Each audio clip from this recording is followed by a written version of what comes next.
ॐ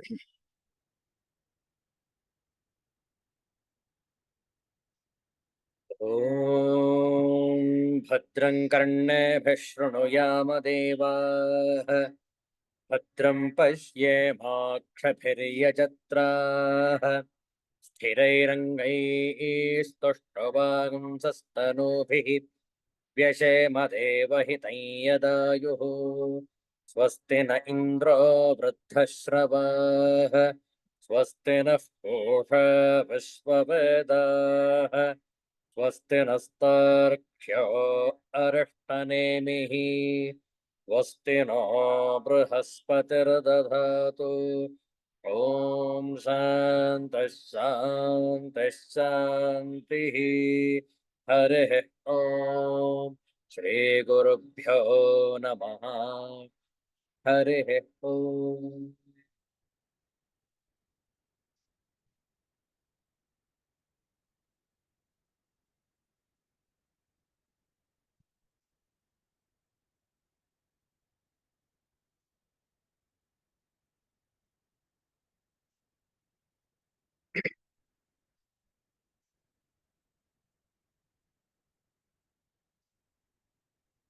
ಶ್ರೀರಾಮ ದ್ವಾದಶ ನಾಮ ಸ್ತೋತ್ರಂ ಪಾರಾಯಣವನ್ನು ಮಾಡ್ತೇವೆ. ಶ್ರದ್ಧೆಯಿಂದ ಆಲಿಸುವಂತವರಾಗಿ.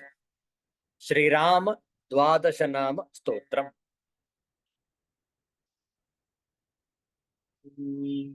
ಪ್ರಥಮಂ ಶ್ರೀಕರಂ ವಿಂಧ್ಯಾತ್ ದ್ವಿತೀಯಂ ದಾಶರಥ್ಯಕಂ ತೃತೀಯಂ ರಾಮಚಂದ್ರಂಚ ಚತುರ್ಥಂ ರಾವಣಾಂತಕಂ ಪಂಚಮಂ ಲೋಕಪೂಜ್ಯಂಚ ಷಷ್ಠಂ ತು ಜಾನಕೀ ಪ್ರಿಯಂ ಸಪ್ತಮಂ ವಾಸುದೇವಂಚ ರಾಘವೇಂದ್ರಂ ತಥಾಷ್ಟಮಂ ನವಮಂ ಪುಂಡರೀಕಾಕ್ಷಂ ದಶಮಂ ಲಕ್ಷ್ಮಣಾಗ್ರಜಂ ಏಕಾದಶಂ ಚ ಗೋವಿಂದಂ ದ್ವಾದಶಂ ಸೇತುಬಂಧನಂ ಏತದ್ವಾದಶ ನಾಮಾನಿ ತ್ರಿಕಾಲೇ ಯಃ ಪಠೇನ್ನರಃ ದಾರಿದ್ರ್ಯದೋಷ ನಿರ್ಮುಕ್ತಃ ಧನಧಾನ್ಯ ಸಮೃದ್ಧಿಮಾನ್ ಜನವಶ್ಯಂ ರಾಜವಶ್ಯಂ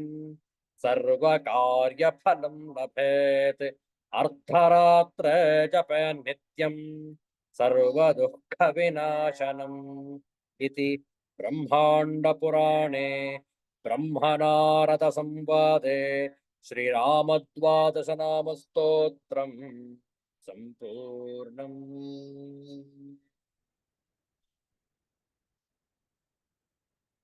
ಇಂದು ಜ್ಯೇಷ್ಠ ಹುಣ್ಣಿಮೆ.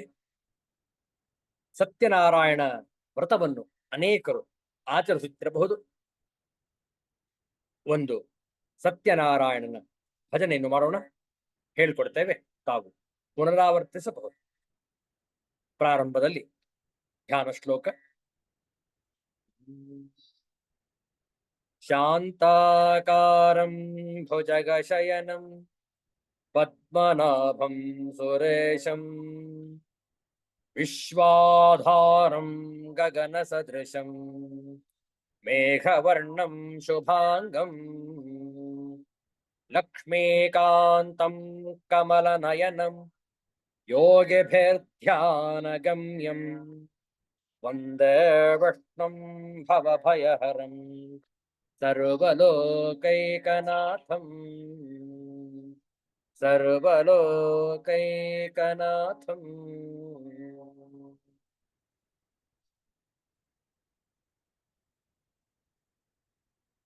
ಸಾಹಿತ್ಯವನ್ನು ಪರದೆ ಮೇಲೆ ಹಂಚಿಕೊಂಡಿದ್ದೇವೆ. ನೋಡಿಕೊಂಡು ನಾವು ಹೇಳಿಕೊಟ್ಟ ನಂತರ ಪುನರಾವರ್ತಿಸಬಹುದು. ಶ್ರೀ ಸತ್ಯನಾರಾಯಣನ ಭಜನೆ.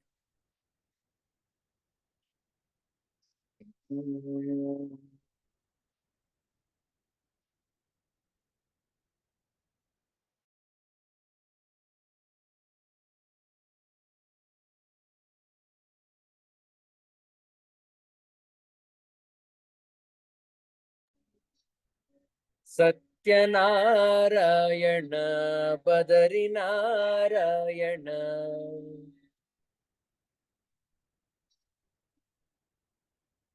ಶ್ರೀ ಲಕ್ಷ್ಮೀ ನಾರಾಯಣ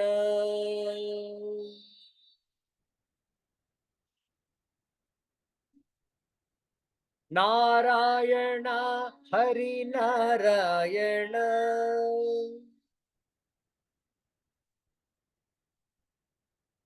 ನಾರಾಯಣ ಶ್ರೀಮನ್ನಾರಾಯಣ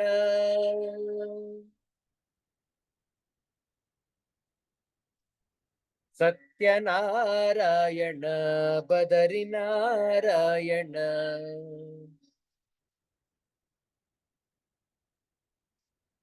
ಶ್ರೀ ಲಕ್ಷ್ಮೀ ನಾರಾಯಣ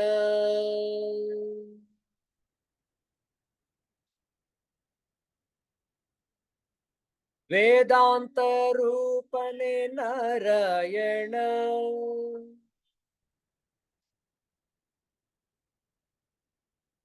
ವರಲಕ್ಷ್ಮೀ ಪ್ರಿಯ ನಾರಾಯಣ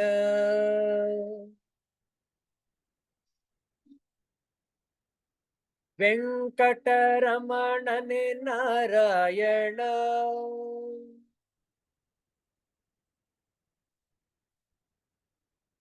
ವೈಕುಂಠವಾಸ ನಾರಾಯಣ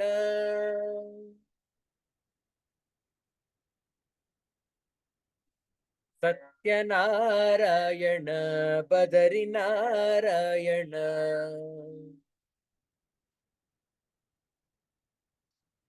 ಶ್ರೀ ಲಕ್ಷ್ಮೀ ನಾರಾಯಣ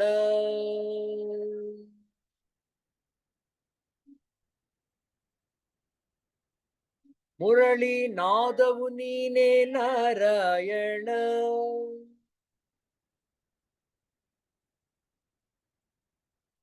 ಮನ್ಮಥ ಜನಕನೆ ನಾರಾಯಣ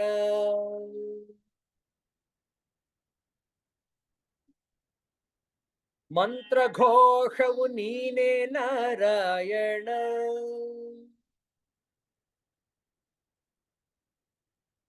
ಎನ್ನ ಮನದಲ್ಲಿ ನೆಲೆಸೋ ನಾರಾಯಣ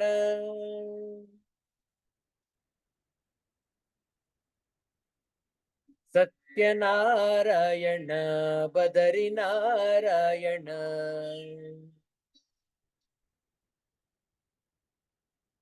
ಶ್ರೀ ಲಕ್ಷ್ಮೀ ನಾರಾಯಣ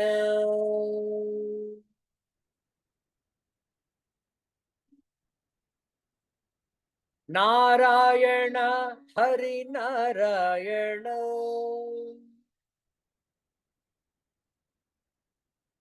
ಎನ್ನ ನಾಲಿಗೆಯಲ್ಲಿ ಕುಣಿಯೋ ನಾರಾಯಣ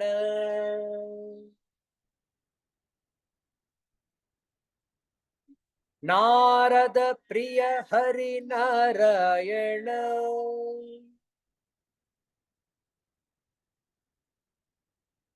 ನಾದ ಸ್ವರೂಪನೆ ನಾರಾಯಣ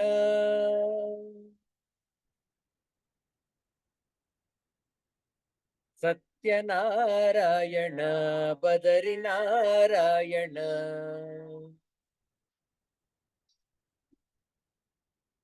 ಶ್ರೀ ಲಕ್ಷ್ಮೀ ನಾರಾಯಣ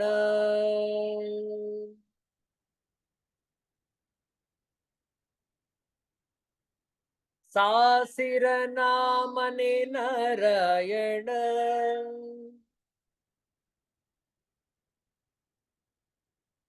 ಸಾಧು ವಂದಿತ ಶ್ರೀ ನಾರಾಯಣ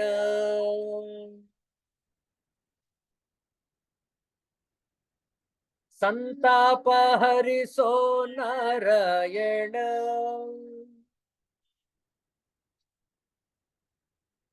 ಈ ಸಂಸಾರ ಬಿಡಿಸೋ ನಾರಾಯಣ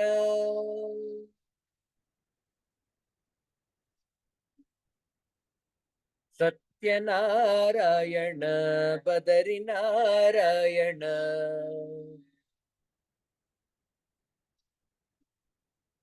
ಶ್ರೀ ಲಕ್ಷ್ಮೀ ನಾರಾಯಣ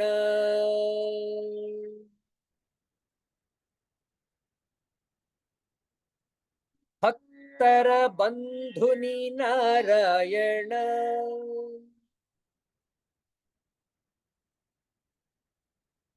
भाग्यलक्ष्मीपति नारायण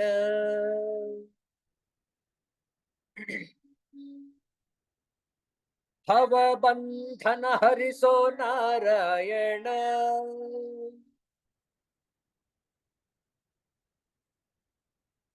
बागिनमिपे नय नारायण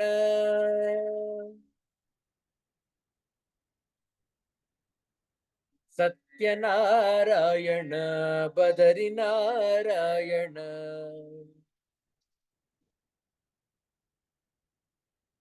श्री लक्ष्मी नारायण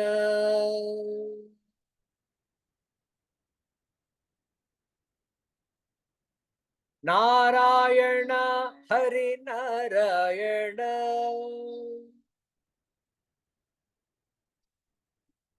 ನಿನ್ನ ನಾಮ ಒಂದೇ ಸಾಕೋ ನಾರಾಯಣ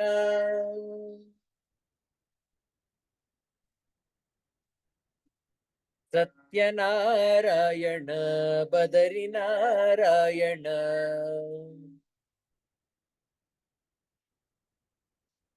ಶ್ರೀ ಲಕ್ಷ್ಮೀ ನಾರಾಯಣ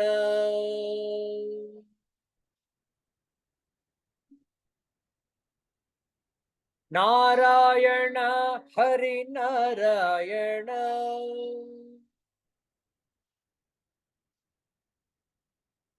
ನಾರಾಯಣ ಶ್ರೀಮನ್ನಾರಾಯಣ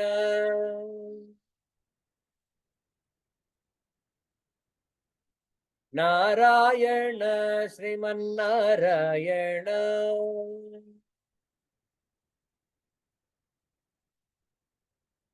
ನಾರಾಯಣ ಶ್ರೀಮನ್ನಾರಾಯಣ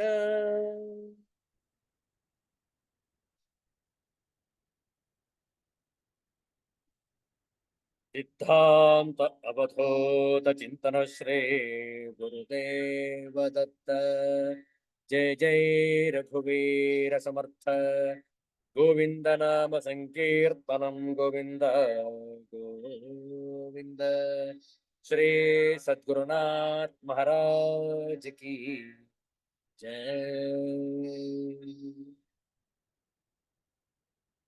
ಶ್ರೀಮದ್ ಭಗವದ್ಗೀತೆಯ ದಶಮೋಧ್ಯಾಯದ ಕೆಲವು ಶ್ಲೋಕಗಳ ಪಾರಾಯಣ.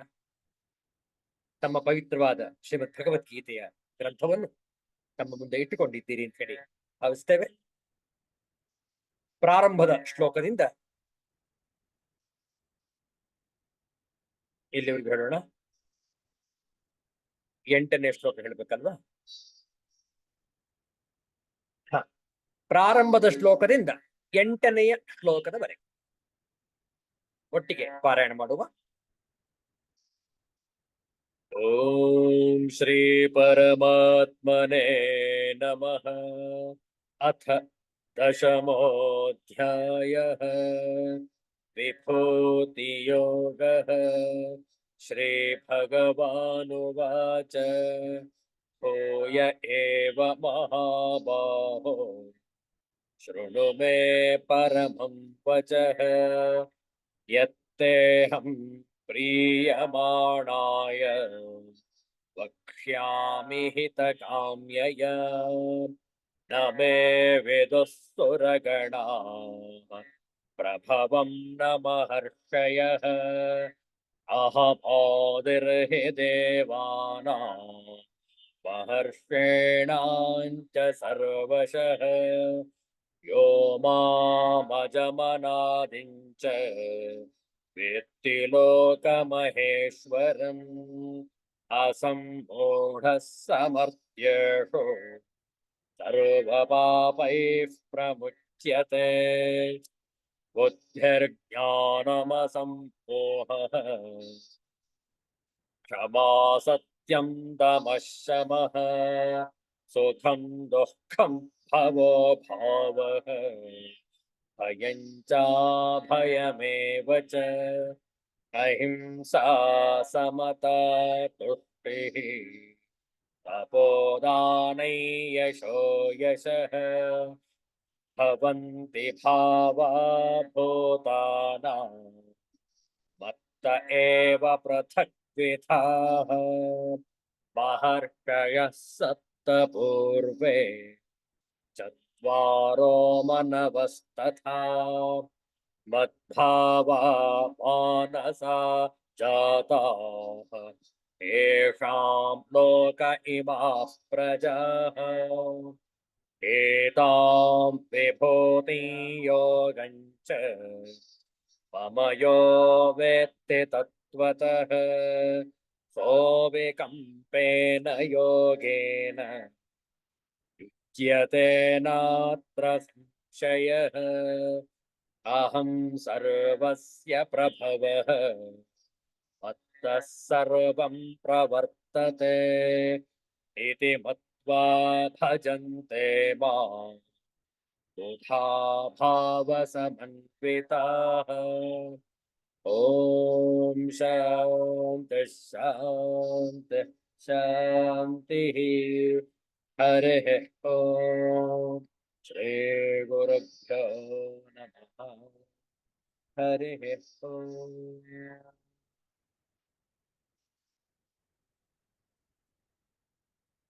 ಶ್ರೀಗುರುಭ್ಯೋ ನಮಃ. ಪ್ರತಿ ಶನಿವಾರ ಮತ್ತು ಆದಿತ್ಯವಾರ ಶ್ರೀಮದ್ ಭಗವದ್ಗೀತೆಯ ಅಧ್ಯಯನವನ್ನು ಮಾಡ್ತಾ ಬಂದಿದ್ದೇವೆ. ಇಂದು ವಿಶೇಷವಾಗಿ ಜ್ಯೇಷ್ಠ ಮಾಸದ ಹುಣ್ಣಿಮೆಯ ದಿನ, ಪೂರ್ಣ ಚಂದ್ರನ ದರ್ಶನ, ಸತ್ಯನಾರಾಯಣನ ವ್ರತ. ನಮ್ಮ ಭಾರತದ ಸಂಸ್ಕೃತಿ ಅತ್ಯಂತ ಪುರಾತನವಾದದ್ದು, ಅತ್ಯಂತ ಸನಾತನವಾದದ್ದು, ಅತ್ಯಂತ ನವನವೀನವಾಗಿರುವಂಥದ್ದು. ಎಲ್ಲ ಮಾನವರಿಗೂ ಶುಭವನ್ನು ಉಂಟು ಮಾಡುವಂತಹ ಸಲುವಾಗಿ ನಮ್ಮ ಹಿರಿಯರು ಅನೇಕ ಮಾರ್ಗಗಳನ್ನು ತೋರಿಸಿಕೊಟ್ಟಿದ್ದಾರೆ. ಅದರಲ್ಲಿ ಒಂದು ನಿತ್ಯ ಭಗವದ್ಗೀತೆಯ ಅಧ್ಯಯನ. ವಿಚಾರ ಮಾಡಿ. ಯಾಕೆಂದ್ರೆ ನಾವು ಅವಿಕಂಪ ಯೋಗವನ್ನು ಅಭ್ಯಸಿಸಬೇಕು. ಅವಿಕಂಪ ಯೋಗ, ಅಪ್ರಚಲಿತ ಯೋಗ. ಯಾವತ್ತು ಅಲುಗಾಡದ ಸ್ಥಿರತೆಯನ್ನು ಕಾಪಾಡಿಕೊಂಡು ಬದ್ಧತೆಯಿಂದ, ಭಕ್ತಿಯಿಂದ ಸಾಧನೆಯನ್ನು ನಡೆಸುವುದೇ ಅವಿಕಂಪ ಯೋಗ, ಅಪ್ರಚಲಿತ ಯೋಗ, ಅಲುಗಾಡದ ಯೋಗ. ಈ ಅಲುಗಾಡದ ಯೋಗ, ಅವಿಕಂಪ ಯೋಗ ಅಂದ್ರೆ ಅರ್ಥ ಏನು? ಅದರ ವಿಸ್ತಾರವಾದಂತಹ ವಿವರಣೆ 8ನೇ ಶ್ಲೋಕದಲ್ಲಿ ಕೊಡಲಾಗಿದೆ. 8ನೆಯ ಶ್ಲೋಕವನ್ನು ಪಾರಾಯಣ ಮಾಡಿದ್ದೇವೆ. ಈಗ ಅದರ ಪದಚ್ಛೇದ ಹಾಗೂ ಅನ್ವಯಾರ್ಥವನ್ನು ನೋಡೋಣ. ಅಹಂ ಸರ್ವಸ್ಯ ಅಹಂ ಸರ್ವಸ್ಯ ಪ್ರಭವಃ ಮತ್ತಃ ಸರ್ವಂ ಪ್ರವರ್ತತೆ ಇತಿ ಮತ್ವಾ ಭಜಂತೆ ಮಾಂ ಬುಧಾಃ ಭಾವಸಮನ್ವಿತಾಃ. ನೋಡಿ ಎಷ್ಟು ಚೆನ್ನಾಗಿದೆ. ಯಾರ್ಯಾರು ಸಾಧಕರೋ, ಯಾರ್ಯಾರು ಆಸ್ತಿಕರೋ ಅವರ ಒಂದು ಗುಣ ಸ್ವಭಾವ ಹೇಗಿರುತ್ತೆ ನೋಡಿಕೊಳ್ಳಿ ಈ ಅವಿಕಂಪ ಯೋಗದ ಮೂಲಕ. ಅನ್ವಯಾರ್ಥ ನೋಡಿ.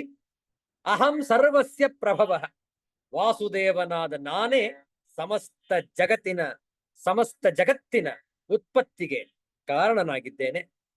ಮತ್ತು ಮತ್ತಃ ನನ್ನಿಂದಲೇ ಸರ್ವಂ ಪ್ರವರ್ತತೆ, ಎಲ್ಲಾ ಜಗತ್ತು ವರ್ತಿಸುತ್ತಿದೆ. ಇತಿ ಮತ್ವಾ ಈ ಪ್ರಕಾರವಾಗಿ ತಿಳಿದು ಭಾವಸಮನ್ವಿತಾಃ ಶ್ರದ್ಧೆ ಮತ್ತು ಭಕ್ತಿಯಿಂದ ಕೂಡಿದವರಾದ ಬುಧಾಃ ಬುದ್ಧಿವಂತರಾದ ಭಕ್ತ ಜನರು ಮಾಂ ಭಜಂತೆ ಪರಮೇಶ್ವರನಾದ ನನ್ನನ್ನೇ ನಿರಂತರ ಭಜಿಸುತ್ತಾರೆ.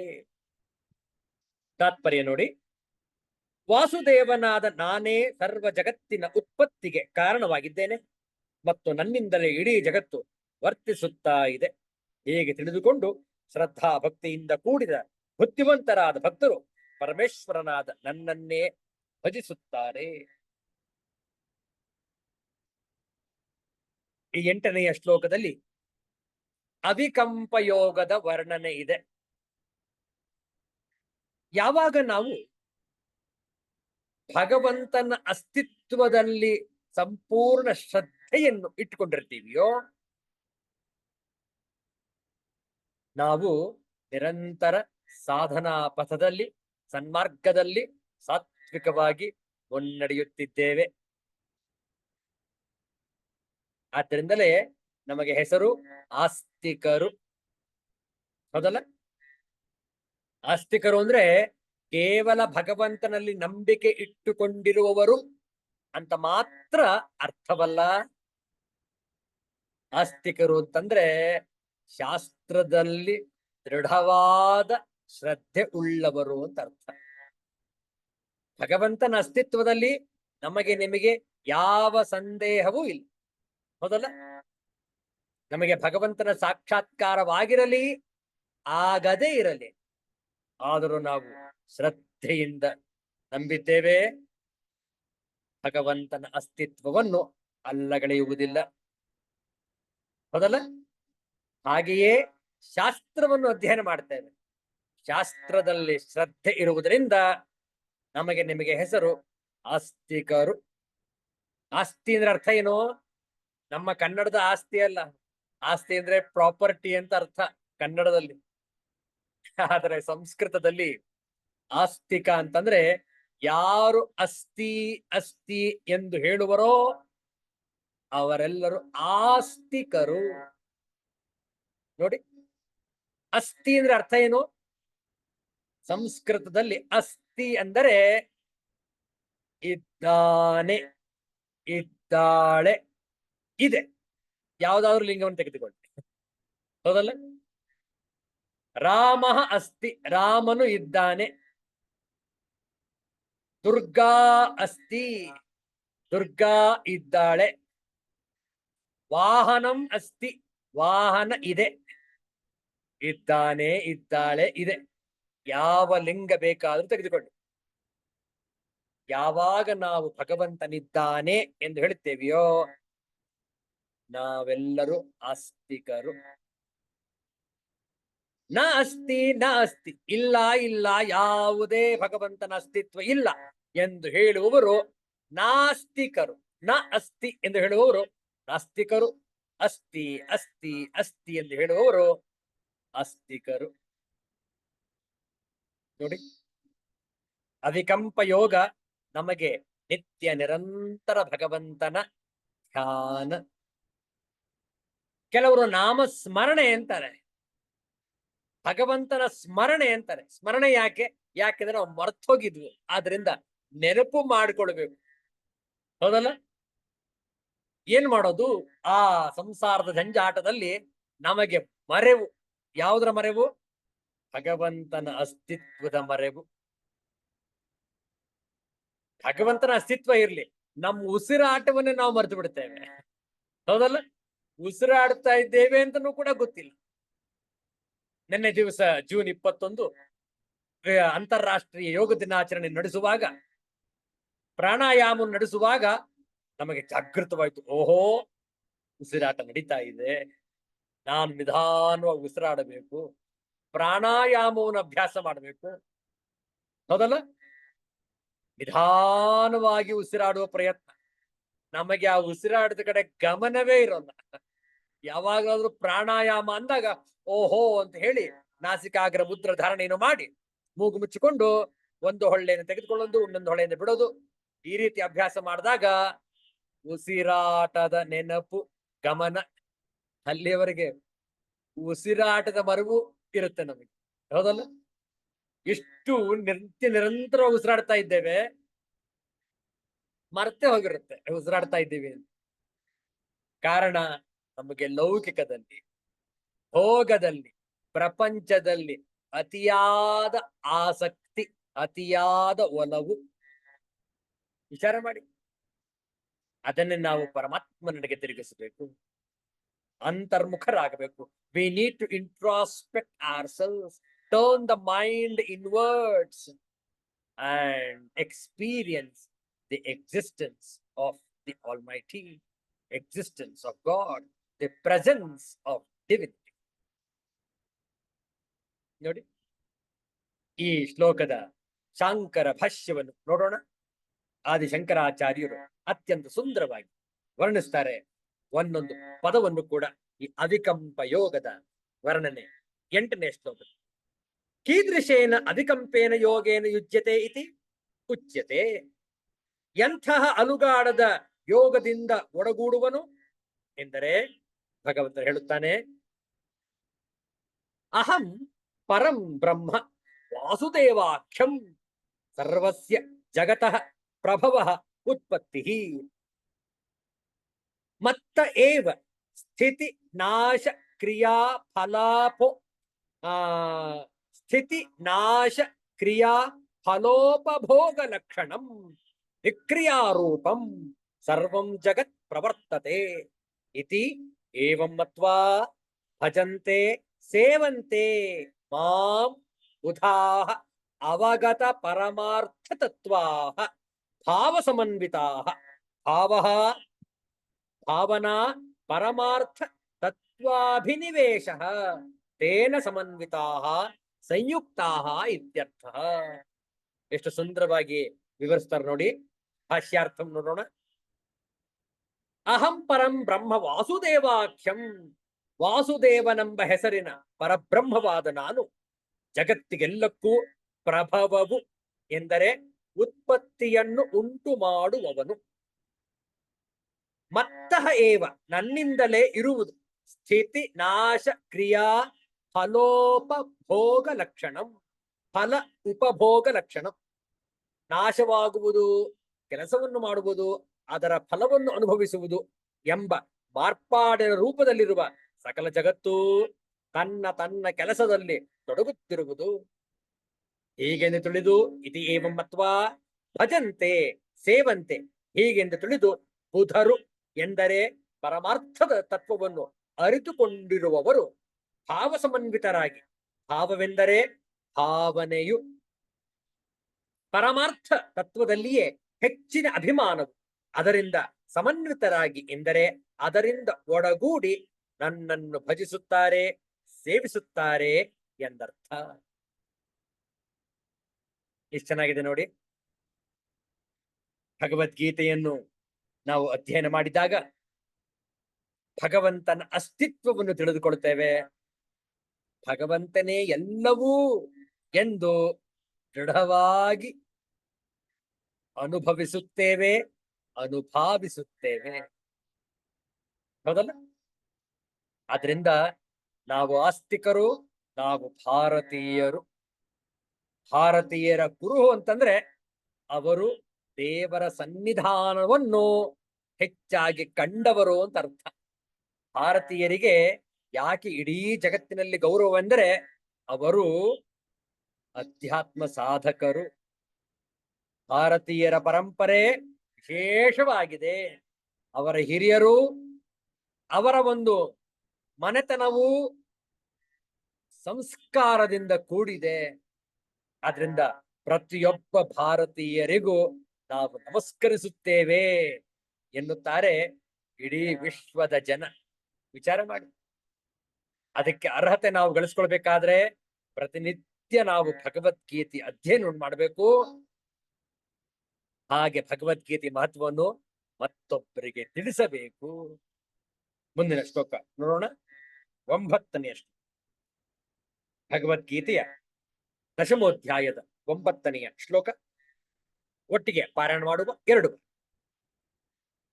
ಮಚ್ಚಿತ್ತ ಮದ್ಗತ ಪ್ರಾಣಾಃ ಬೋಧಯಂತಃ ಪರಸ್ಪರಂ ಕಥಯಂತಶ್ಚ ಮಾಂ ನಿತ್ಯಂ ತುಷ್ಯಂತೆ ಚ ರಮಂತೆ ಚ. ಮಚ್ಚಿತ್ತ ಮದ್ಗತ ಪ್ರಾಣಾಃ ಬೋಧಯಂತಃ ಪರಸ್ಪರಂ ಕಥಯಂತಶ್ಚ ಮಾಂ ನಿತ್ಯಂ ತುಷ್ಯಂತೆ ಚ ರಮಂತೆ ಚ. ಪದಚ್ಛೇದ ನೋಡಿಕೊಳ್ಳಿ. ಮಚ್ಚಿತ್ತಾಃ ಮದ್ಗತ ಪ್ರಾಣಾಃ ಬೋಧಯಂತಃ ಪರಸ್ಪರಂ ಕಥಯಂತಹ ಚ ಮಾಂ ನಿತ್ಯಂ ತುಷ್ಯಂತಿ ಚ ರಮಂತಿ ಚ. ಅನ್ವಯಾರ್ಥ ನೋಡಿಕೊಳ್ಳಿ.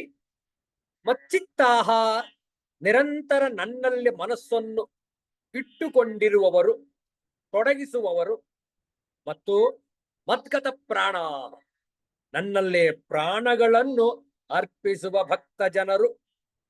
ಏನನ್ನು ಪ್ರಾಣಗಳನ್ನು ಅರ್ಪಿಸುವುದು ಅಂದ್ರೆ, ವಾಸುದೇವನಾದ ನನಗಾಗಿಯೇ ಯಾರು ತಮ್ಮ ಜೀವನವನ್ನು ಅರ್ಪಿಸಿದ್ದಾರೆಯೋ ಅವರ ಹೆಸರು ಮದ್ಗತ ಪ್ರಾಣ. ನೋಡಿ, ಪ್ರಾಣವನ್ನು ಅರ್ಪಿಸುವುದು ಅಂತಂದ್ರೆ ಪರಮಾತ್ಮನಿಗೋಸ್ಕರವೇ ಜೀವಿಸುವುದು, ಸಂಪೂರ್ಣವಾಗಿ ಶರಣಾಗತಿಯನ್ನು ಹೊಂದುವುದು ಮದ್ಗತ ಪ್ರಾಣ.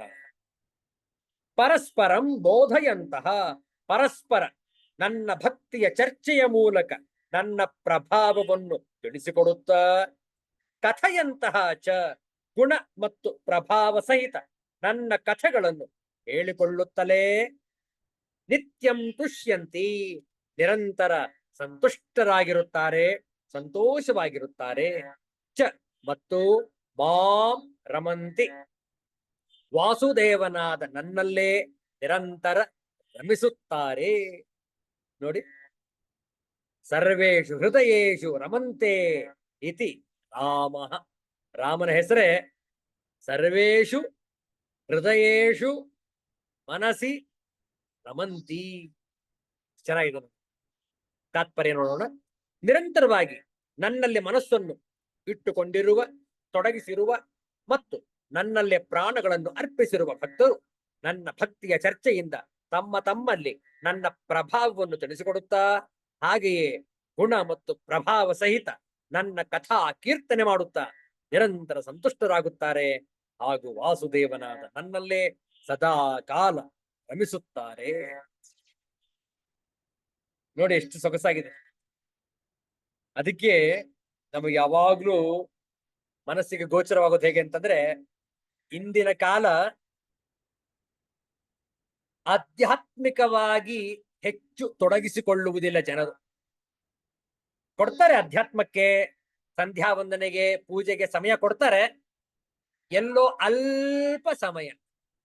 ಹೌದಲ್ಲ? ಕೆಲವುದನ್ನ ಕಾಟಾಚಾರ ಅಂತ ಮಾಡ್ಕೊಂಡ್ಬಿಟ್ಟಿರ್ತಾರೆ, ಮಾಡಿ ಮುಗಿಸ್ಬೇಕು, ಕಾಟಾಚಾರವಾಗಿ ಮುಗಿಸ್ಬಿಡ್ತಾರೆ.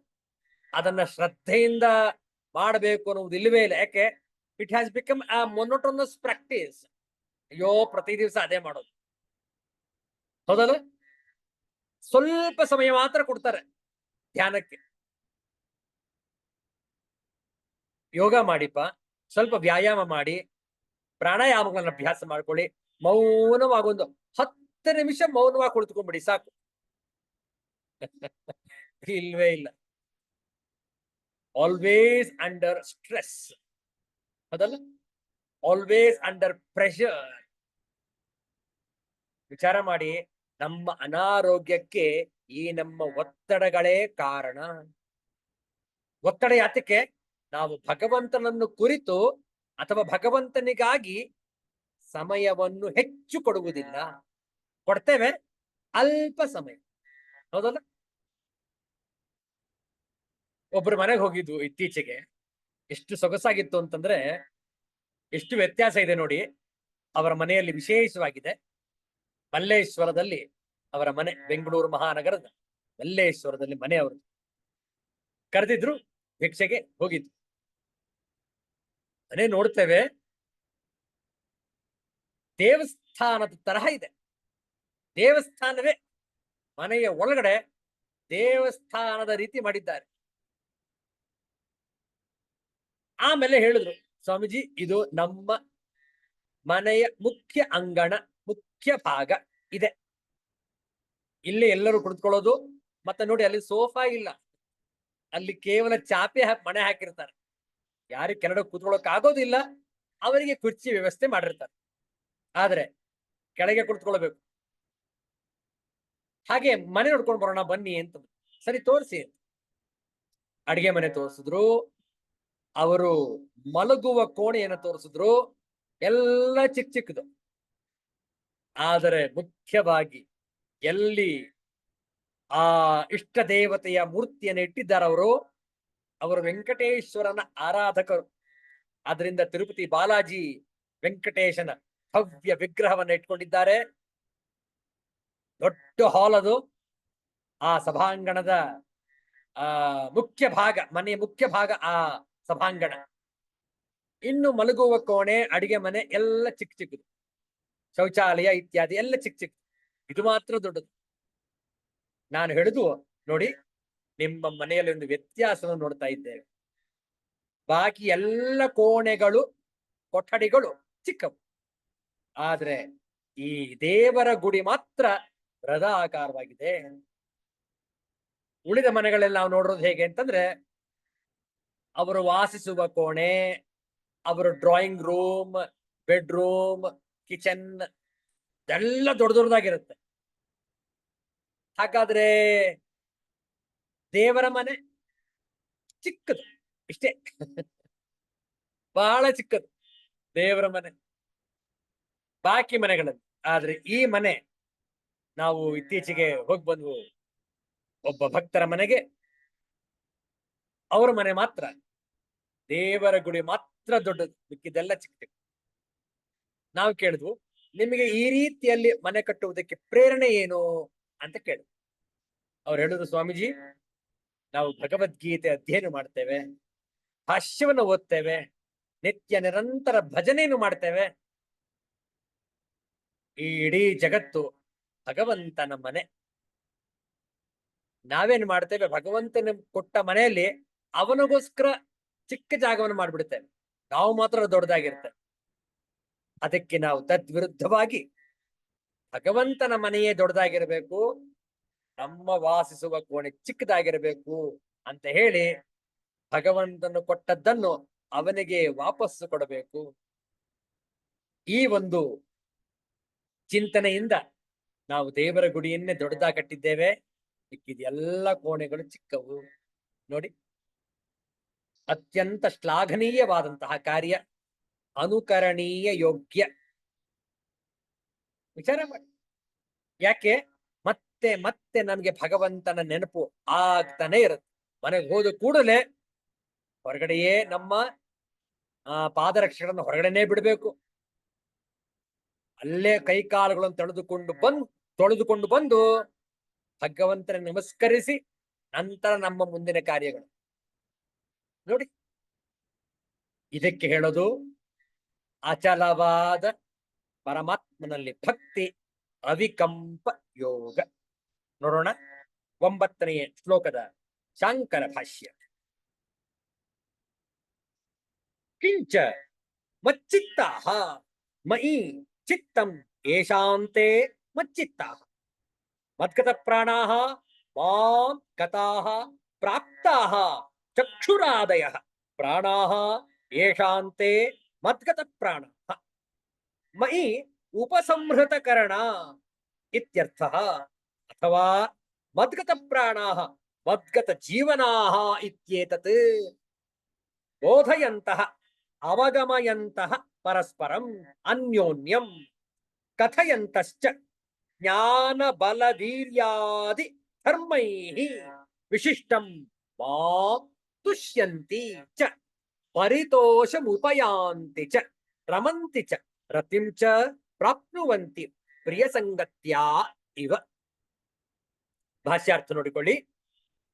ಮಚ್ಚಿತ್ತರಾದ, ನನ್ನಲ್ಲಿಯೇ ಇಟ್ಟ ಚಿತ್ತವು ಯಾರಿಗೆ ಇರುವುದೋ ಅವರು ಮಚ್ಚಿತ್ತರು. ಮದ್ಗತ ಪ್ರಾಣರು, ನನ್ನನ್ನು ಹೊಂದಿದ, ನನ್ನನ್ನೇ ಸೇರಿದ ಚಕ್ಷುರಿಂದ್ರಿಯವೇ ಮುಂತಾದ ಪ್ರಾಣಗಳು ಯಾರಿಗಿರುವವೋ ಅವರು ಮದ್ಗತ ಪ್ರಾಣರು. ತಮ್ಮ ಕರ್ಣಗಳನ್ನು ನನ್ನಲ್ಲಿಯೇ ಉಪಸಂಹಾರ ಮಾಡಿದವರು ಎಂದರ್ಥ. ಅಂದ್ರೇನು? ನಮ್ಮ ಎಲ್ಲ ಇಂದ್ರಿಯಗಳನ್ನು ಭಗವಂತನಿಗಾಗಿಯೇ ಮುಡಿಪಾಗಿಡುವುದು. ಕಣ್ಣು, ಕಿವಿ, ಮೂಗು, ನಾಲಿಗೆ, ಚರ್ಮ, ಯಾವ್ಯಾವ ಪಂಚೇಂದ್ರಿಯಗಳು, ಜ್ಞಾನೇಂದ್ರಿಯಗಳಿವೆ, ಅವುಗಳು ಭಗವಂತನನ್ನು ಆರಾಧಿಸಲಿ, ಸ್ತುತಿ ಮಾಡಲಿ, ಸ್ತೋತ್ರವನ್ನು ಮಾಡಲಿ, ಭಗವಂತನನ್ನು ನೋಡಲಿ, ಭಗವಂತನ ಕೀರ್ತನೆಯನ್ನು ಕೇಳಲಿ ಅನ್ನುವಂತಹ ಇಂದ್ರಿಯಗಳನ್ನು ಇಟ್ಟುಕೊಂಡಿರುವವರೇ ಮದ್ಗತ ಪ್ರಾಣರು. ಅಥವಾ ಮದ್ಗತ ಪ್ರಾಣರು ಎಂದರೆ ನನ್ನನ್ನು ಹೊಂದಿದ ಜೀವನವುಳ್ಳವರು ಎಂದರ್ಥ. ನನಗಾಗಿಯೇ ಬಾಳಿಕೊಂಡಿರುವವರು, ಭಗವಂತನಿಗಾಗಿಯೇ ಜೀವನ, ಅವನ ಒಂದು ಧರ್ಮದ ಪ್ರಚಾರ ಪ್ರಸಾರ ಕಾರ್ಯವೇ ನನ್ನ ಎಜೆಂಡಾ, ನನ್ನ ಕಾರ್ಯ, ಮತ್ತಿನ್ನೇನು ನಾನು ಮಾಡಬೇಕಾದ ಅವಶ್ಯಕತೆ ಇಲ್ಲ ಅಂದುಕೊಂಡಿರುವವರು ಬದುಕತ ಪ್ರಾಣರು. ಪರಸ್ಪರವಾಗಿ ಒಬ್ಬರಿಗೊಬ್ಬರು ಬೋಧಿಸುತ್ತಾ ಎಂದರೆ ತಿಳಿಸಿಕೊಡುತ್ತಾ ಜ್ಞಾನ, ಬಲ, ವೀರ್ಯ ಮುಂತಾದ ಗುಣಗಳಿಂದ ಕೂಡಿದ ನನ್ನ ಕಥೆಯನ್ನು ಹೇಳುತ್ತಾ ತೃಪ್ತರಾಗಿರುವವರು, ತೃಪ್ತಿಯನ್ನು ಹೊಂದುತ್ತಿರುವರು. ನೋಡಿ, ಹಿಂದೆ ಹರಿಕಥೆ ದಾಸರು ಅಂತ ಇರ್ತಾ ಇದ್ರು. ರಾಮೋತ್ಸವ, ಗಣೇಶೋತ್ಸವ ಸಂದರ್ಭಗಳಲ್ಲಿ ಹರಿಕಥೆಗಳನ್ನ ಏರ್ಪಾಡು ಮಾಡ್ತಾ ಇದ್ರು. ಎಲ್ಲರೂ ಆ ದೇವಸ್ಥಾನಕ್ಕೆ ಹೋಗಿ ಆ ಹರಿಕಥೆ, ಪುರಾಣದ ಕಥೆಗಳನ್ನ ಶ್ರವಣ ಮಾಡ್ತಾ ಇದ್ರು. ಯಾಕೆ? ಏನೋ ಒಂದು ರೀತಿ ಆನಂದವಾಗ್ತಾ ಇತ್ತು, ಹೌದಲ್ಲ? ಈಗ ನೋಡಿ, ಹರಿಕಥೆಗಳ ಹೆಸರೇ ಇಲ್ಲ, ಯಾರು ಮಾಡೋದಿಲ್ಲ. ಮಾಡಿದ್ರು ಎಲ್ಲೋ ಅಪರೂಪಕ್ಕೆ ಆ ಮಾಡಿದವರು ಕೆಲವು ಮಾತ್ರ ಅಲ್ಲಿ ಸೇರ್ಕೊಂಡಿರ್ತಾರೆ. ಹಿಂದಿನ ತರಹ ತಂಡೋಪತಂಡವಾಗಿ ಜನಸ್ತೋಮ ಹರಿಕಥೆ ಶ್ರವಣ ಮತ್ತು ಸಂಗೀತ ಕಚೇರಿಗಳು ನಡೀತಾ ಇದ್ರೆ ಎಷ್ಟು ಜನರು ಸೇರ್ತಾ ಇದ್ರು, ಹೌದಲ್ಲ? ಆ ಹಳೆಯ ಕಾಲವೇ ಅತ್ಯಂತ ಶ್ರೇಷ್ಠವಾಗಿತ್ತು ಅನ್ನುವುದು ನಮ್ಮ ವೈಯಕ್ತಿಕ ಅಭಿಪ್ರಾಯ. ಇರಲಿ. ಮತ್ತು ಪ್ರಿಯ ವಸ್ತುವಿನೊಡನೆ ಸೇರಿದಂತೆ ರಮಿಸುತ್ತಲೂ ಆನಂದವನ್ನು ಹೊಂದುತ್ತಲೂ ಇರುವರು. ಯಾವುದು ನಮಗಿಷ್ಟವೋ ಅದರಲ್ಲೇ ಹೆಚ್ಚು ಕಾಲ ಇರಲು ನಾವು ಬಯಸುತ್ತೇವಲ್ವೇ? ಆದ್ದರಿಂದ ನಾವು ಭಗವಂತನನ್ನು ಗುಣಗಾನವನ್ನು ಕೊಂಡಾಡಿದರೆ ಭಗವಂತನಲ್ಲೇ ಹೆಚ್ಚು ಅನುರಾಗಿಗಳಾಗಿ ಇರಲು ಬಯಸುತ್ತೇವೆ ಅನ್ನುವುದು ಈ ಶ್ಲೋಕದ ತಾತ್ಪರ್ಯ. ಇದೇ ಅವಿಕಂಪ ಯೋಗ. ಮುಂದುವರಿಸೋಣ. ಮುಂದಿನ ಶ್ಲೋಕದ ಈ ಪ್ರೇಮದಿಂದ ನಿರಂತರ ಭಜಿಸುವಾಗ ಯಾವ ಫಲ ನಮಗೆ ದೊರಕುವುದು, ಆ ಫಲಪ್ರಾಪ್ತಿ ಹೇಗಾಗುವುದು ಅನ್ನುವುದನ್ನು 10ನೆಯ ಶ್ಲೋಕದಲ್ಲಿ ತಿಳಿಸಲಾಗಿದೆ. 10ನೆಯ ಅಧ್ಯಾಯ 10ನೆಯ ಶ್ಲೋಕ 2 ಬಾರಿ ಪಾರಾಯಣ ಮಾಡುವ ಒಟ್ಟಿಗೆ. ತೇಷಾಂ ಸತತಯುಕ್ತಾನಾಂ ಭಜತಾಂ ಪ್ರೀತಿಪೂರ್ವಕಂ ದದಾಮಿ ಬುದ್ಧಿಯೋಗಂ ತಂ ಯೇನ ಮಾಮುಪಯಾಂತಿ ತೇ. ತೇಷಾಂ ಸತತಯುಕ್ತಾನಾಂ ಭಜತಾಂ ಪ್ರೀತಿಪೂರ್ವಕಂ ದದಾಮಿ ಬುದ್ಧಿಯೋಗಂ ತಂ ಯೇನ ಮಾಮುಪಯಾಂತಿ ತೇ. ಪದಚ್ಛೇದ ನೋಡಿಕೊಳ್ಳಿ. ತೇಷಾಂ ಸತತಯುಕ್ತಾನಾಂ ಭಜತಾಂ ಪ್ರೀತಿಪೂರ್ವಕಂ ದದಾಮಿ ಬುದ್ಧಿಯೋಗಂ ತಂ ಯೇನ ಮಾಂ ಉಪಯಾಂತಿ ತೇ. ಅನ್ವಯಾರ್ಥ: ಸತತಯುಕ್ತಾನಾಂ ನಿರಂತರ ನನ್ನ ಧ್ಯಾನಾದಿಗಳಲ್ಲಿ ತೊಡಗಿರುವ, ತೇಷಾಂ ಪ್ರೀತಿಪೂರ್ವಕಂ ಭಜತಾಂ ಆ ಪ್ರೇಮ ಪೂರ್ವಕವಾಗಿ ಭಜಿಸುವ ಭಕ್ತರಿಗೆ ನಾನು ಏನ ತೇ ಮಾಂ ಉಪಯಾಂತಿ ಯಾವುದರಿಂದ ಅವರು ನನ್ನನ್ನೇ ಪಡೆಯುತ್ತಾರೋ ತಂ ಬುದ್ಧಿಯೋಗಂ ದದಾಮಿ ಆ ತತ್ವಜ್ಞಾನ ರೂಪವಾದ ಯೋಗವನ್ನು ಕೊಡುತ್ತೇನೆ. ಬುದ್ಧಿಯೋಗ ಅಂದ್ರೆ ತತ್ವಜ್ಞಾನ ರೂಪವಾದ ಯೋಗ. ಬಹಳ ಚೆನ್ನಾಗಿದೆ ನೋಡಿ, ಎಂತಹ ಫಲ, ಎಂತಹ ಪರಮಾತ್ಮನ ಅನುಗ್ರಹ ನೋಡಿ ಇದು.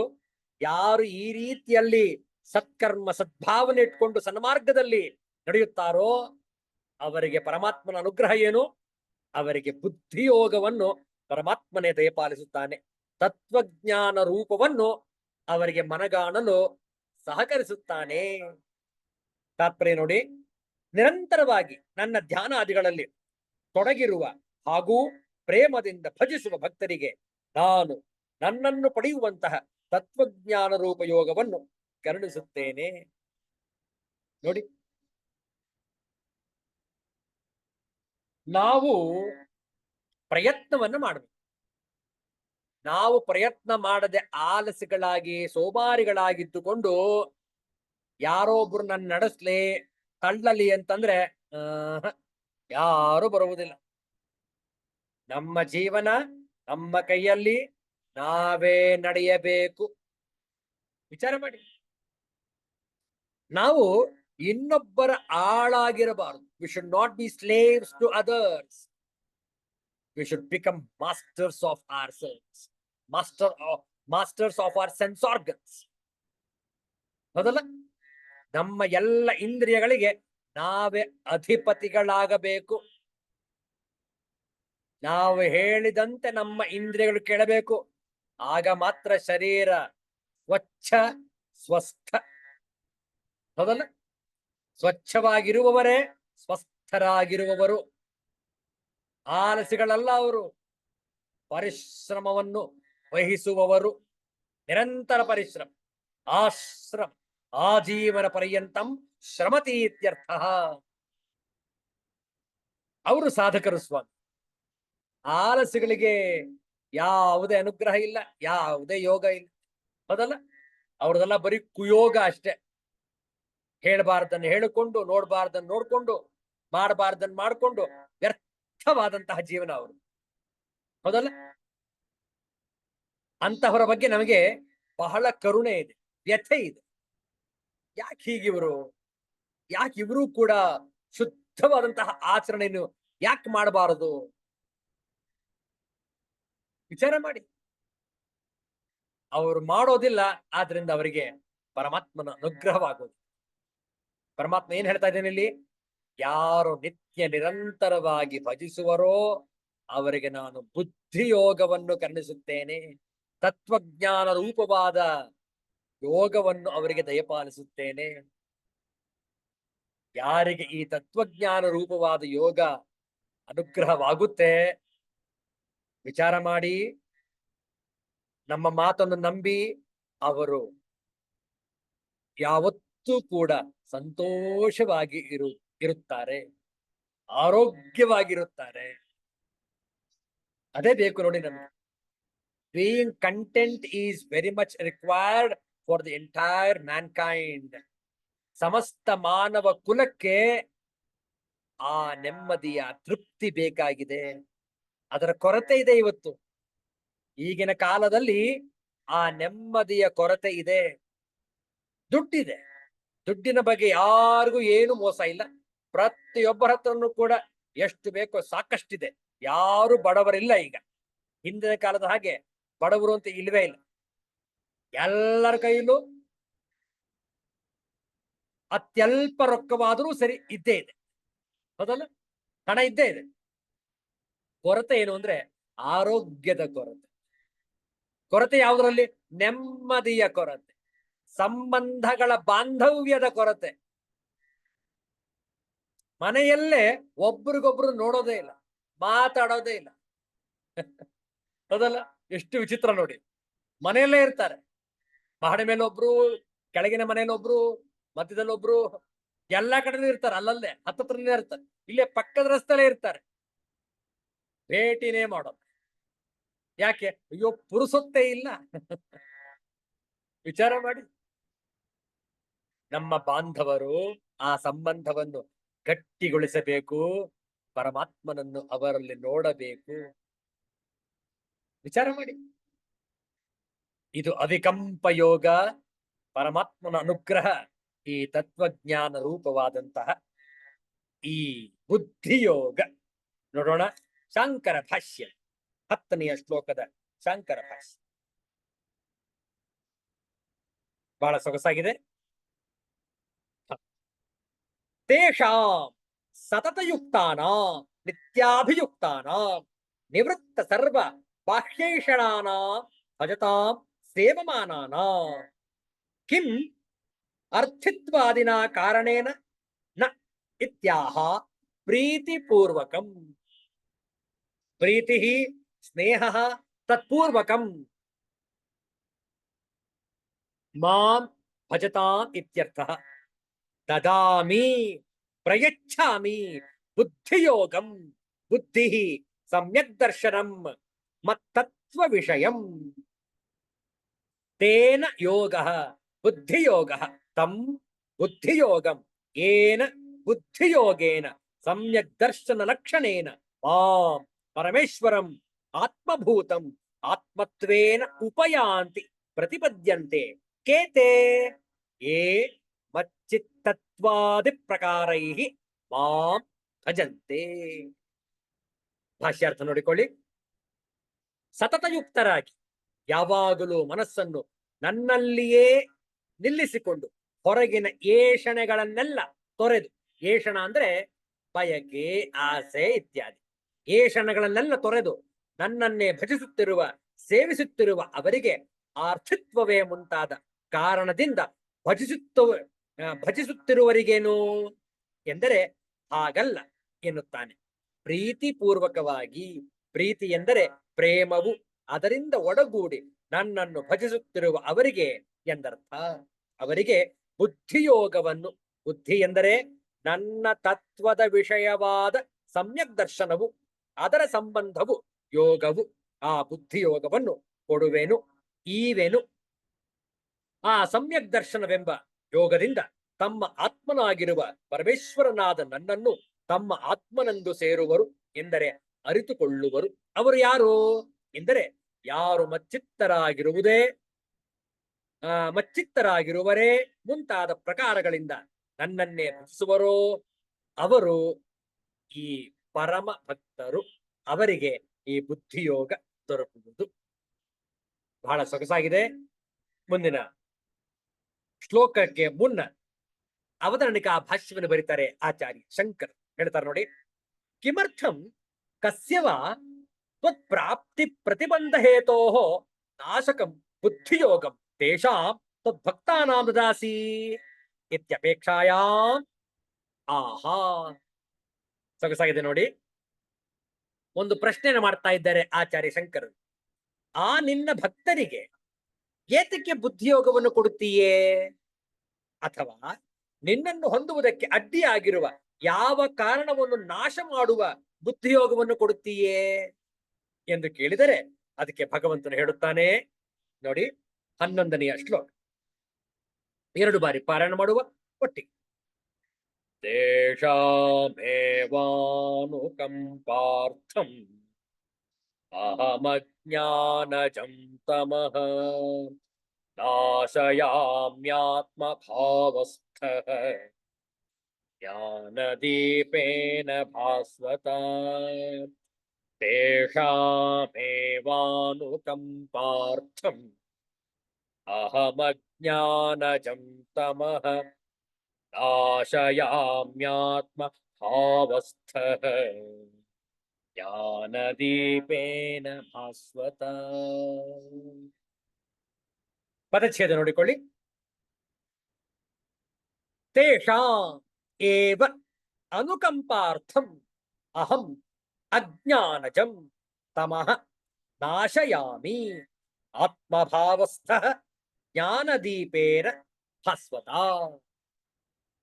ಅನ್ವಯಾರ್ಥ: ತೇಷಾಂ ಅನುಕಂಪಾರ್ಥಂ ಆತ್ಮಭಾವಸ್ಥಃ, ಅವರ ಮೇಲೆ ಅನುಗ್ರಹ ಮಾಡುವುದಕ್ಕಾಗಿ ಅವರ ಅಂತಃಕರಣದಲ್ಲಿ ಸ್ಥಿತನಾಗಿ, ಅಹಂ ಏವ ಅಜ್ಞಾನಜಂ ತಮಃ, ಸ್ವಯಂ ನಾನೇ ಅವರ ಅಜ್ಞಾನದಿಂದ ಜನಿಸಿದ ತಮಃ ಅಂಧಕಾರವನ್ನು ಭಾಸ್ವತಾ ಪ್ರಕಾಶಮಯವಾದ ಜ್ಞಾನದೀಪೇನ ತತ್ವಜ್ಞಾನ ರೂಪವಾದ ದೀಪದ ಮೂಲಕ ನಾಶಯಾಮಿ ನಾಶ ಮಾಡುತ್ತೇನೆ. ನೋಡಿ, ನಮ್ಮ ಅಜ್ಞಾನ ಅಂಧಕಾರವನ್ನು ಪರಮಾತ್ಮನೇ ಆ ಜ್ಞಾನದ ದೀಪವನ್ನು ಹೊತ್ತಿಸಿ ನಾಶ ಮಾಡುತ್ತಾನೆ. ತಾತ್ಪರ್ಯ ನೋಡಿಕೊಳ್ಳಿ. ಎಲೆ ಅರ್ಜುನ, ಅವರನ್ನು ಅನುಗ್ರಹಿಸಲಿಕ್ಕಾಗಿ ಅವರ ಅಂತಃಕರಣದಲ್ಲಿ ಸ್ಥಿತನಾದ ನಾನೇ ಅವರ ಅಜ್ಞಾನದಿಂದ ಉಂಟಾದ ಅಂಧಕಾರವನ್ನು ಪ್ರಕಾಶಮಯ ತತ್ವಜ್ಞಾನ ರೂಪಿ ದೀಪದಿಂದ ಇಲ್ಲವಾಗಿಸುತ್ತೇನೆ. ಯಾರಿಗೆ ಭಗವಂತ ಅನುಗ್ರಹವಾಗುತ್ತೋ ಅವರು ಖಂಡಿತವಾಗಲು ಜೀವನದಲ್ಲಿ ಎಂದೂ ಕೂಡ ದುಃಖವನ್ನು ಅನುಭವಿಸುವುದಿಲ್ಲ. ನೋಡಿ, ಪರಮಾತ್ಮನ ದಿವ್ಯ ಅನುಗ್ರಹ ಅಂತಂದ್ರೆ they will be happy throughout their span of life completely, without any remorse, without any agony, without any adversities. Think, ಎಂತಹ ಅನುಗ್ರಹ ಅದು. ಆದ್ರೆ ಒಂದು ಸತ್ಯ ಹೇಳ್ತೇವೆ ಅಥವಾ ಒಂದು ರಹಸ್ಯವನ್ನು ಹೇಳ್ತೇವೆ, ಇದನ್ನು ಯಾರಿಗೂ ಹೇಳಬಾರದು. ಏನಂತ? ನನಗೆ ಭಗವಂತನ ಅನುಗ್ರಹವಾಗಿರೋದ್ರಿಂದ ನಾನು ಆನಂದವಾಗಿದ್ದೇನೆ, ಆರೋಗ್ಯವಾಗಿದ್ದೇನೆ, ಸಂತೋಷವಾಗಿದ್ದೇನೆ. ಹೇಳ್ಬಿಡಿ. ಯಾಕೆ? ನೀವು ಹೇಳಿದರೆ ಬಾಕಿಯವರು ನಿಮ್ಮ ಬಗ್ಗೆ ಸಂತೋಷವನ್ನು ವ್ಯಕ್ತಪಡಿಸುವುದಿಲ್ಲ, ಬದಲಾಗಿ ಜಿಗುಪ್ಸೆಯನ್ನು ಹೊಂದುವರು, ಅಸೂಯೆಯನ್ನು ತೋರುವರು. ನೀವೇನಾದ್ರೂ ಚೆನ್ನಾಗಿದ್ದೀನಿ ಅಂತ ಹೇಳ್ಬಿಟ್ರೆ ಸಾಕು, ಅವ್ರಿಗೆ ಏನೋ ಒಂದು ರೀತಿ they feel some kind of you know they will be jealous about you. ಇವ್ರು ಯಾಕೆ ಎಷ್ಟು ಸಂತೋಷವಾಗಿದಾರಲ್ಲ, ಇವರು ನನ್ಗೆ ಎಷ್ಟು ದುಃಖ ಇದೆ, ನನ್ಗೆ ಎಷ್ಟು ಕಷ್ಟ ಇದೆ, ಇವ್ರು ಸಂತೋಷವಾಗಿದಾರಲ್ಲ, ಇವರು ಕೂಡ ನರಳಬೇಕು. ಒಂದ್ ವೇಳೆ ನೀವು ನರಳ್ತಾ ಅಂತ ಹೇಳಿ, ಅಯ್ಯೋ ಪಾಪ ಏನ್ ಮಾಡಕ್ಕಾಗತ್ತೆ, ಜೀವನ ಅಂದ್ಮೇಲೆ ಹಾಗೆ ಅಲ್ವೇ ಅಂತಾರೆ. ಅದರಿಂದ ನಾವು ಸಂತೋಷವಾಗಿದ್ರೆ ನಮ್ಮಲ್ಲೇ ಇರ್ಲಿ ಅದು. ಯಾಕೆಂದ್ರೆ ಉಳಿದವರು ನಿಮ್ಮ ಸಂತೋಷವನ್ನು ಶ್ಲಾಘಿಸುವುದಿಲ್ಲ, ಅಸೂಯೆ ಪಡುವರು. ಆದ್ರಿಂದಲೇ ಹೇಳ್ಕೊಳ್ಬಾರದು. ಆದ್ರೆ ಭಗವಂತನ ಅನುಗ್ರಹವಾದ್ರೆ ಎಲ್ಲಾ ಜನರಿಗೂ ಕೂಡ ಭಗವಂತನ ಅನುಗ್ರಹವಾಗಲಿ, ಎಲ್ಲರೂ ತೃಪ್ತಿಯಿಂದ ಜೀವನವನ್ನು ಸಾಗಿಸಲಿ ಅನ್ನುವುದು ನಮ್ಮ ಪ್ರಾರ್ಥನೆಯೂ ಕೂಡ. ಆದ್ರೆ ಯಾರ್ಯಾರಿಗೆ ಆ ಯೋಗವಿರುವುದೋ ಅವರಿಗೆ ಮಾತ್ರ ಅದು ಪ್ರಾಪ್ತಿ ಎನ್ನುವುದು ಸರ್ವವಿದಿತ. ಇರ್ಲಿ, ಈ ಶ್ಲೋಕದ ಭಾಷ್ಯವನ್ನು ನೋಡಿ ಇಂದಿನ ಸತ್ಸಂಗವನ್ನು ಸಂಪನ್ನಗೊಳಿಸೋಣ. ತೇಷಾಮೇವ ಕಥಂ ನು ನಾಮ ಶ್ರೇಯಃ ಸ್ಯಾತ್ ಇತಿ ಅನುಕಂಪಾರ್ಥಂ ದಯಾಹೇತೋಃ ಅಹಂ ಅಜ್ಞಾನಜಂ ಅವಿವೇಕತಃ ಜಾತಂ ಮಿಥ್ಯಾ ಪ್ರತ್ಯಯ ಲಕ್ಷಣಂ ಮೋಹಾಂಧಕಾರಂ ತಮಃ ಆಶಯಾಮಿ. ಆತ್ಮಭಾವಸ್ಥಃ ಆತ್ಮನಃ ಭಾವಃ ಅಂತಃಕರಣಾಶಯಃ ತಸ್ಮಿನ್ನೇವ ಸ್ಥಿತಃ ಸನ್ ಜ್ಞಾನದೀಪೇನ ವಿವೇಕ ಪ್ರತ್ಯಯ ರೂಪೇಣ ಭಕ್ತಿ ಪ್ರಸಾದ ಸ್ನೇಹಾಭಿಷಿಕ್ತೇನ ಮದ್ಭಾವನಾ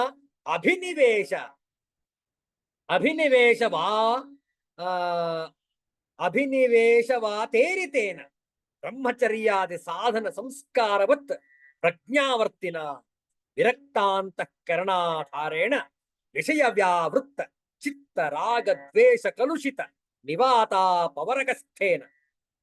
ಬಹಳ ಚೆನ್ನಾಗಿದೆ. ನಿತ್ಯ ಪ್ರವೃತ್ತೈಕಾಗ್ರ್ಯ ಧ್ಯಾನ ಜನಿತ ಸಮ್ಯಕ್ ದರ್ಶನ ಭಾಸ್ವತ ಜ್ಞಾನದೀಪೇನ ಇತ್ಯರ್ಥ. ಅತ್ಯಂತ ಉತ್ಕೃಷ್ಟವಾದಂತಹ ಸಂಸ್ಕೃತ ಪದಗಳು. ಇದರ ಅರ್ಥವನ್ನು ಸುದೀರ್ಘವಾಗಿ ತಿಳಿದುಕೊಳ್ಳೋಣ ನಾಳೆಯ ದಿವಸ ಸಂಜೆಯ ಕಾಲದಲ್ಲಿ. ಸಮಯ ಮೀರ್ತಾ ಇರೋ ಇನ್ನೇನು ಮೀರಲಿದೆ. ಆದ್ದರಿಂದ ಇಂದಿನ ಸತ್ಸಂಗವನ್ನು ಇಲ್ಲಿಗೆ ಸಂಪನ್ನಗೊಳಿಸೋಣ. ಈ 11ನೆಯ ಶ್ಲೋಕದ ಭಾಷ್ಯಾರ್ಥವನ್ನು ನಾಳೆ ಸವಿವರವಾಗಿ ತಿಳಿದುಕೊಳ್ಳೋಣ. ಶಾಂತಿ ಮಂತ್ರದೊಂದಿಗೆ ಇಂದಿನ ಸತ್ಸಂಗವನ್ನು ಸಂಪನ್ನಗೊಳಿಸೋಣ. ಓಂ ಸರ್ವೇ ಭವಂತು ಸುಖಿನಃ, ಸರ್ವೇ ಸಂತು ನಿರಾಮಯಾಃ, ಸರ್ವೇ ಭದ್ರಾಣಿ ಪಶ್ಯಂತು, ಮಾ ಕಶ್ಚಿತ್ ದುಃಖಭಾಗ್ ಭವೇತ್. ಅಸತೋ ಮಾ ಸದ್ಗಮಯ, ತಮಸೋ ಮಾ ಜ್ಯೋತಿರ್ಗಮಯ, ಮೃತ್ಯೋರ್ಮಾ ಅಮೃತಂಗಮಯ. ಓಂ ಶಾಂತಿ ಶಾಂತಿ ಶಾಂತಿ. ಹರಿಃ ಓಂ. ಶ್ರೀ ಗುರುಭ್ಯೋ ನಮಃ. ಹರಿಃ ಓಂ. ನಾಳೆ ದಿವಸ ಆದಿತ್ಯವಾಸರ ಸಂಜೆ 7 ಗಂಟೆಗೆ ಸರಿಯಾಗಿ ಭೇಟಿಯಾಗೋಣ. ಎಲ್ಲರಿಗೂ ಒಳಿತಾಗಲಿ, ಎಲ್ಲರಿಗೂ ಶುಭವಾಗಲಿ. ಜೈ ಶ್ರೀ ಗುರುದೇವ.